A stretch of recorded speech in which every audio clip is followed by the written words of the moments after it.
Assistant superintendent of police ASP Syeda Shahar Bano को Pakistan women team में अहम ओहदा मिलने का इम्कान है। मीडिया के मुताबिक पाकिस्तान क्रिकेट बोर्ड ने वुमेन टीम की सरबराह की तलाश शुरू कर दी है, जिसके लिए साबिक डिप्टी कमिश्नर लाहौर मजबूत उम्मीदवार तस्वर की जा रही हैं। साबिक deputy commissioner Syeda Shahar Bano chairman PCB Mohsin Naqvi की अबूरी वज़ीर आला पंजाब के दौर में ओहदे पर काफ़ी मुतहर्रिक थी।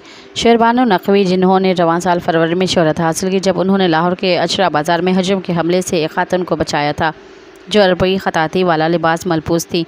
याद रहे कि PCB में ख़वातीन क्रिकेट के सरबराह का ओहदा इस वक्त खाली हुआ जब तानिया मलिक ने ओहदे से मुस्तीफ़ा होने का ऐलान किया। तानिया मलिक ने अक्टूबर 2021 में PCB में अपने दौर का आगाज़ किया था।